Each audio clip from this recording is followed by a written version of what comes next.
sir. The time has come for you to be the new Spiritfarer and guide the lost souls of the world to the Everdoor. Excuse me? Spirits come in all forms like spirit animals, and will all need to let go of their mistakes and shortcomings in order to embrace their deaths by your side. I swear this better not make me cry. Aside from offering free transportation, you are also mandated to maintain and provide each of them with free housing fully furnished in precisely the ways they demand, as well as cultivate, harvest, and prepare free meals for all of your passengers that satiate each of their particular culinary requests on a daily basis. I'm sorry, what? That's it! Everybody off the boat! Come on now, let's go, people! Move it, move it, move it! That's the last time you complain about my cooking, Astrid! Buzz off, Bruce and Mickey! If you don't like the Everdoor, I've got a plank right here with your names on it! And for the last time, Gustav, I will not build you an art museum! Beverly, you complained so much about your house, I got you a new one! 6 feet underground! Piss off, hippie snake! Beat it, Giovanni, you man slut! Jackie, you're overdue for your shots! And Elena, oh, be glad you're not getting the old Yeller treatment you deserve, you ungrateful snob! Hold up, Mushroom Kid, you can stay. How am I supposed to make the Frogman happy when I cooked his favorite food, but all he actually wanted was to see his family? Why were the first 5 characters so engaging and tragic, but everyone after that is completely insufferable? You spend so much time with these characters that saying goodbye to them all as they accept their fate becomes increasingly depressing as their empty houses pile up on your boat like gravestones, constantly reminding you of who isn't here anymore. And good riddance to most of them. Man, it takes so long to get some of these freebooters off their stinking joyride cruise. It's all so sweet. Get off my boat!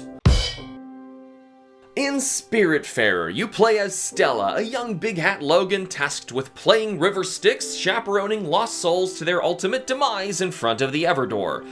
Whatever that is. And of course that somehow implies free room and board provided by unpaid child labor. You also get help from your fluffy yellow cat Daffodil, who can apparently do everything that Stella can on his own, like baking, construction, and farming. He's basically your excuse for a player 2 to join. Meaning that guy got stuck on Daffodil duty. Hey, I played the part by wasting time staring at walls, frantically dashing around the place at midnight, and neurotically humping everyone's left shoe. So this is a weird game where you're basically crafting homes and necessities for your passengers by sailing the seas, searching for new items, abilities, and upgrade materials in order to expand your exploration base, and basically do more of the same thing, but in a wider area. The thing about that is when you do get a new upgrade, you'll have to just remember what island or cave or city you saw a use for it in, sail towards it, investigate, and likely realize that you've confused it for another samey place, and have to basically play darts searching for the right place, all because you didn't write down the names and locations of every single thing you saw on every island. Thing is, none of that actually matters. You only do it because it's something to do, and it slowly awards you with new ingredients and building materials to satisfy your increasingly demanding passengers. Though the gameplay sounds sloppy, it's still a decent loop of finding new spirits, searching for and creating the things they request to satisfy them in order to lead them to the Everdoor, granting further access to find new spirits. Yeah, that's fine and all, but eventually you'll be forced to juggle farming dozens of crops, mining and refining all sorts of materials, crafting new buildings and furnishings, all while preparing new and old meals and managing your cash flow. It's fine, but it just starts compounding on itself, making the second half of the game feel like a bloated slog. Managing your ever-growing boat and organizing how to stack your Jenga pile of homes, farms, and workshops can be fun, but navigating them will never be. Yeah, I constantly got hung up on ledges, climbing up and down, and the bigger the boat became, the more prevalent the issues, especially during those catch the flying sparkly crap minigames. They gave us a dedicated hug button, but by the end I was kinda hoping that by pressing it harder I would work those unreasonable cartoon animals into a stranglehold! Bouncy, adorable, squash and stretch anthropomorphic creatures lovingly animated on a painterly backdrop. Yep, that about covers it. But how come all the other spirits are generic blobs and not animals at all? And why's this one kid a mushroom throwing off the whole theme? It's like, come on. Here, name 15 animals. Frog. Yep. Deer. Good. Snake. Keep it up. Mushroom. No. Carrots? Animals. Oh, owl. Yes. Owl again? That doesn't count. Blueberries. No, you idiot! Are you sure there even are 15 animals? Spiritfarer. As you'd expect, the real reward for progressing in Spiritfarer is in experiencing the stories of the characters on their journeys to their final resting places at the Everdoor. None of that other stuff matters if you are captivated by these stories. Unfortunately, from my experience, I found all the best characters got used first, giving you a false impression of what to expect for later, as over half of the characters make me feel trapped on a never-ending Thanksgiving family dinner party with racist Uncle Eddie sitting on one side and pompous Aunt Karen on the other. But some are really great. The one that stood out to me the most was Alice, a sweet old lady hedgehog who after a while slowly forgets who you are and mistakes you for her daughter. Her health steadily declines as you continually make accommodations to try and make the rest of her life as comfortable as possible. Eventually, dementia gets the better of poor Alice, and you row her towards the Everdoor, where in her final moments you play the part of her daughter to allow her to have the opportunity to finally say goodbye. Oh man, I haven't cried about a hedgehog since the original Sonic the Hedgehog movie trailers dropped. It's sad because it's so real. Alice's story comes from real tragic experiences, and though the other characters are also inspired by real relationships as well, none of them quite landed as profoundly as watching that sweet old woman lose herself to a terrifying disease. The best parts of the story are in the subtle reminders of the characters who've passed on, like entering a rainstorm without Atul's joyful flute playing for the first time. Ignoring some redundant word vomit and unnecessarily crude cursing age-gating the game for no good reason, I'd say the game was really well written if I didn't kinda hate half of the characters. That and if the ending didn't completely destroy everything the game had built up to that point. The ending is so bad, but we're gonna throw up a spoiler warning just in case you'd rather have the game give you the bad news instead of us. Yeah, remember how you're the new Spiritfarer guiding lost souls to the great beyond? Yeah, that was a freaking lie. Turns out you're just in a coma, and this was all just a meaningless fever dream. None of what you worked for mattered. You didn't actually help anyone.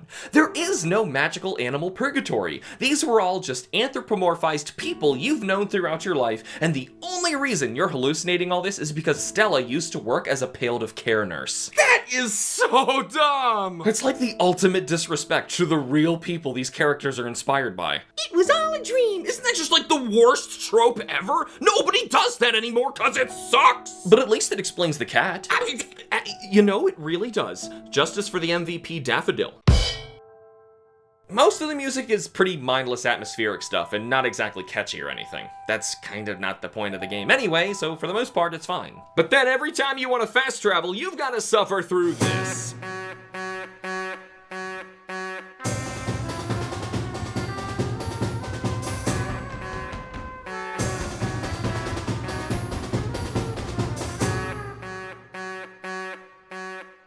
I'd rather swim!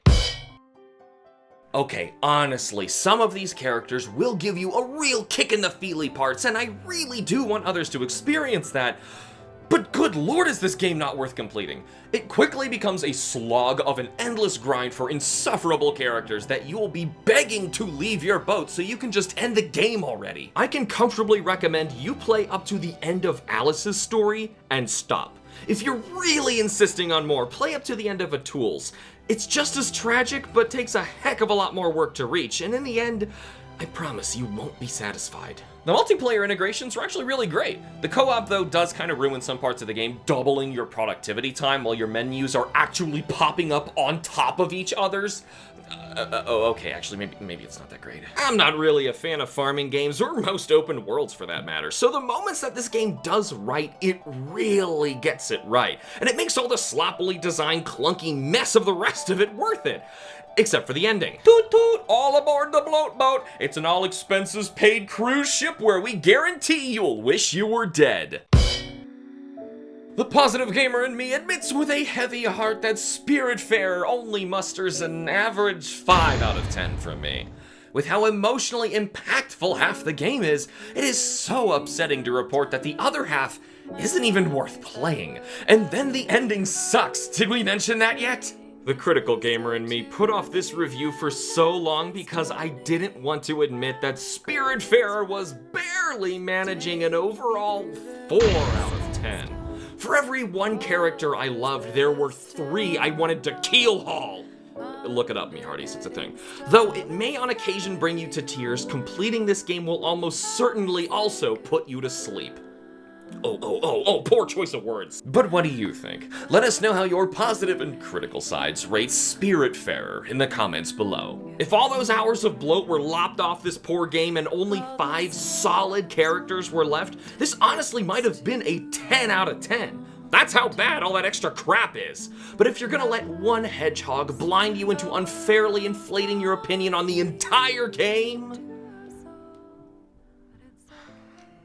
then you're just playing with yourself. I'm an awful person.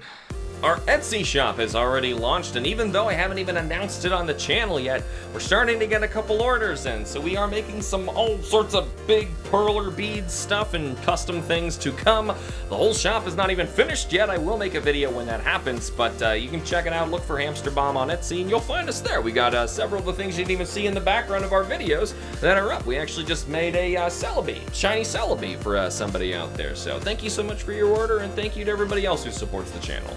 Thank you for watching. Remember to like and subscribe for more, and use the links in the description to nominate your own episode. And thank you to all of our Patreon members, Arrow, Aspen, Genio, Laura, and Squad Fam.